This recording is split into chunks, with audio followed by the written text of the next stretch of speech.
ഹിന്ദുമത വിശ്വാസികളെ സംബന്ധിച്ചിടത്തോളം ഏകാദശികളിൽ വെച്ചും അതീവ പ്രാധാന്യമുള്ള ഒന്നാണ് വൈകുണ്ഠ ഏകാദശി. ധനുമാസത്തിലെ വെളുത്തപക്ഷ ഏകാദശിയെയാണ് സ്വർഗവാതിൽ ഏകാദശി ആയി ആചരിക്കുന്നത്. വ്രതശുദ്ധിയോടെ വൈകുണ്ഠ ഏകാദശി അഥവാ സ്വർഗവാതിൽ ഏകാദശി നോക്കുന്നവർക്ക് ജീവിതത്തിൽ വലിയ ഉയർച്ചകൾ ലഭിക്കുമെന്നും കരുതിപ്പോരുന്നു. അതേസമയം ഇതേ സമയത്ത് മരണപ്പെടുന്നവരുടെ ആത്മാവിന് പുനർജന്മത്തിൽ നിന്നുള്ള മോക്ഷം ലഭിക്കുമെന്നാണ് വിശ്വാസം. വൈകുണ്ഠ ഏകാദശിയിലെ മരണം സംഭവിക്കുന്നത് ഒരു വിശ്വാസിക്ക് എത്രത്തോളം പ്രാധാന്യമുള്ളതാണെന്ന് നോക്കാം.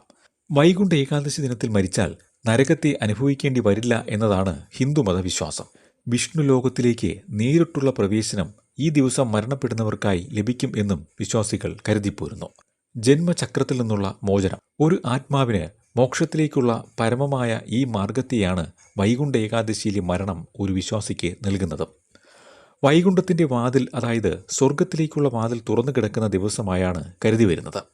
യമദൂതന്മാരെ മാറ്റി നിർത്തി യമരാജൻ തന്നെ എത്തി ആത്മാവിനെ വഹിച്ചുകൊണ്ടു പോകുന്ന ദിനമായും ഇതിനെ കരുതപ്പെട്ടു വരുന്നു.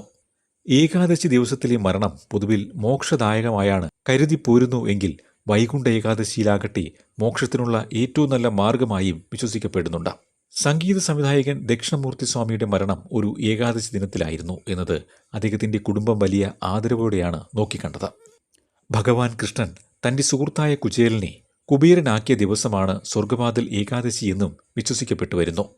ദൈവാനുഗ്രഹം, ഐശ്വര്യം, രോഗശമനം, മോക്ഷം, ആപത്തിൽ നിന്നുള്ള രക്ഷ എന്നിവയും വൈകുണ്ഠ ഏകാദശി വ്രതം അനുഷ്ഠിച്ചാൽ ലഭിക്കുമെന്നും വിശ്വസിക്കപ്പെടുന്നു. ഒരാൾക്ക് അവരുടെ പിതൃക്കളുടെ പാപങ്ങൾ ഇല്ലാതാക്കി അതുവഴി അവർക്ക് വൈകുണ്ഠ പ്രാപ്തി നേടിയെടുക്കുന്നതിനും ഈ വ്രതം സഹായിക്കുന്നു.